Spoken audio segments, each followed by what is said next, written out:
Hello there, people of the internet. I'm doing a little video series where I talk about things that I dislike about certain military surplus rifles.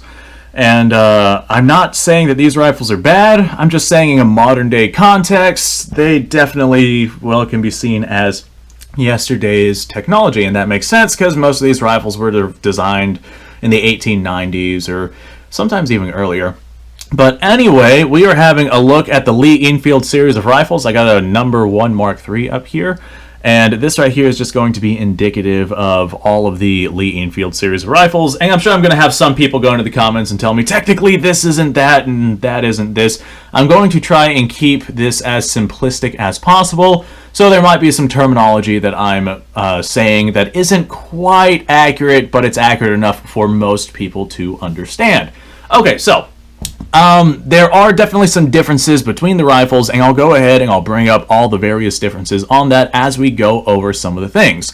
So in some of the previous videos I've made talking about the things I dislike about certain bolt-action military surplus rifles, one thing I brought up was that it only held 5 rounds of ammunition and it had an internal magazine that you could not remove.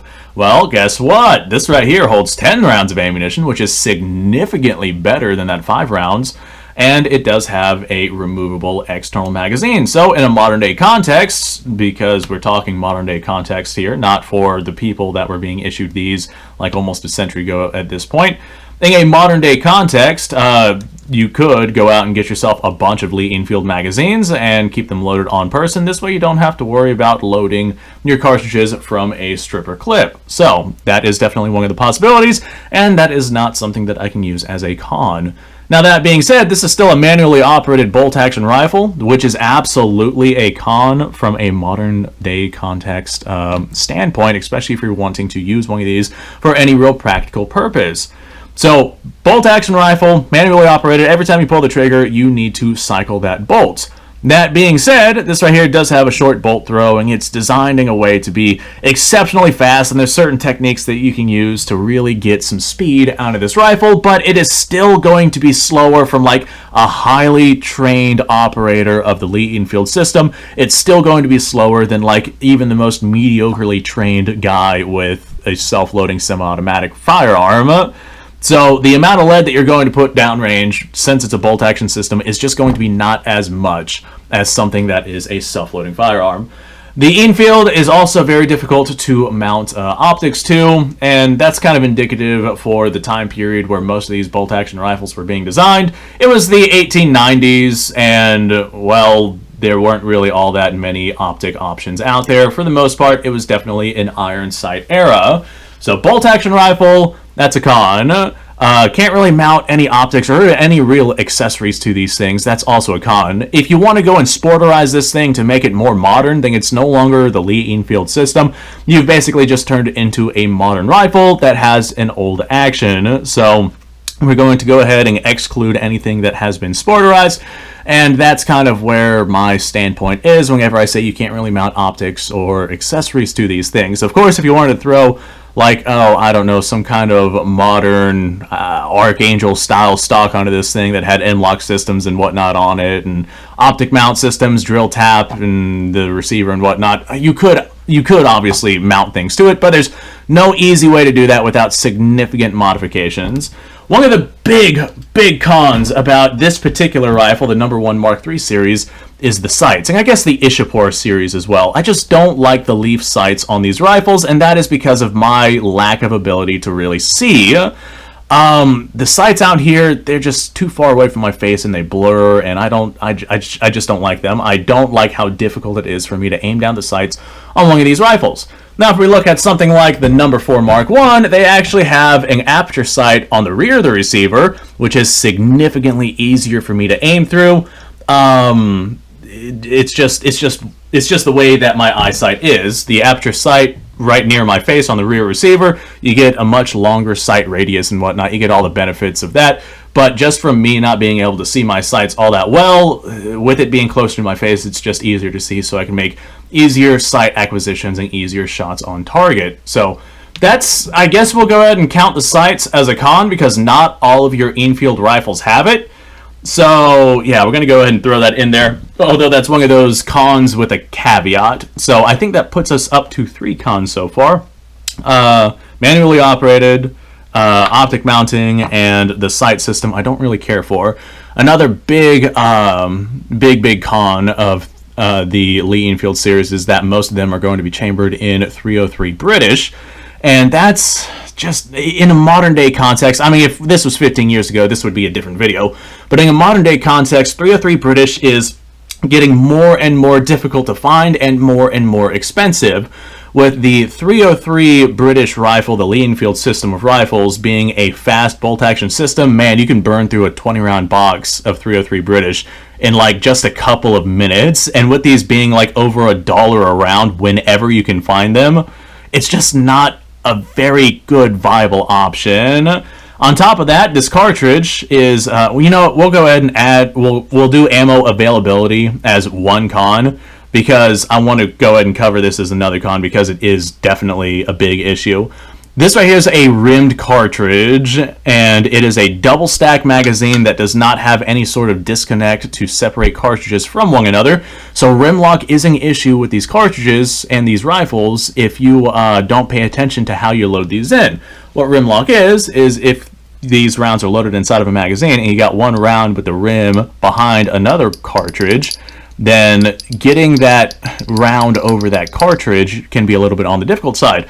There are designs with older military surplus ammunition to get around that. A lot of them have like, well, they call them chamfers, but whenever I say chamfer, not a whole lot of people what I mean. They're like angles to the rim that like allow rimmed cartridges to kind of hop up one another without any real issue. But most of your modern ammunition doesn't have that. Like this right here is a completely flat piece. So unless you wanted to go out and use ammunition that's like nearing a century old, then you're stuck with modern made ammunition. And the surplus ammo, I mean, that's corrosive, it's getting harder to find. Whenever you do find it, it's very expensive. You're better off spending the few extra pennies to just get modern, non-corrosive stuff that you know is going to fire. A tremendous amount of the surplus ammo in 303 British is just completely unreliable. I guess you could use it as components or something like that, but that's pretty much it. So you're left with the modern day stuff, unless you have particular batches that you know for a fact is going to work and work really well, in which case my hat is off to you.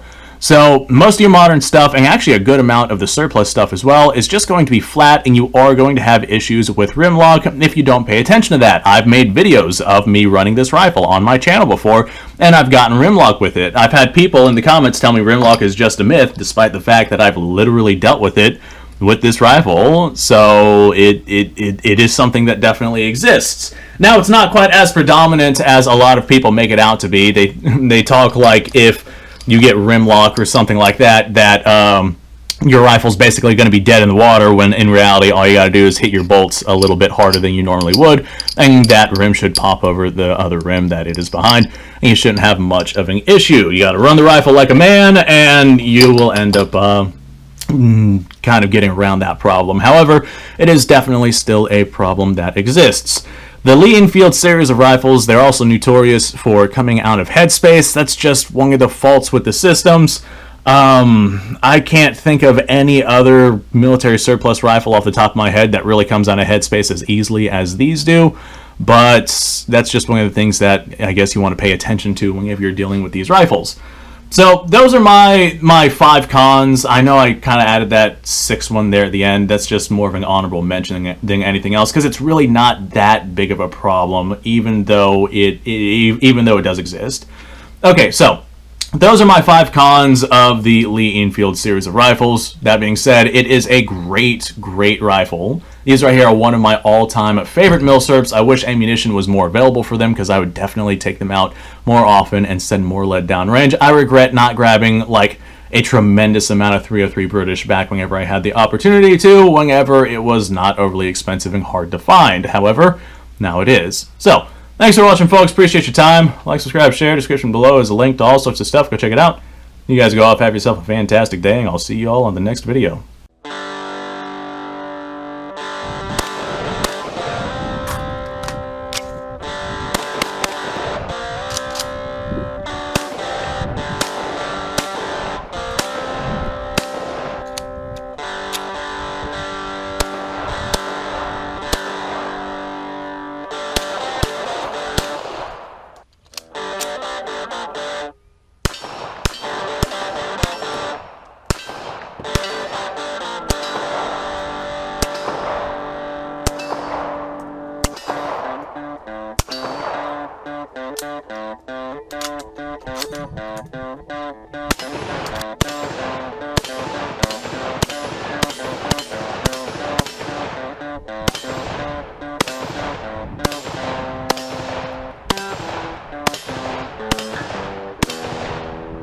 Been a little while since I've done this.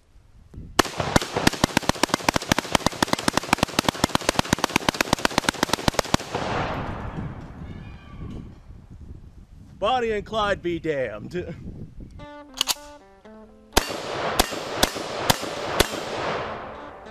Poor man's Garen.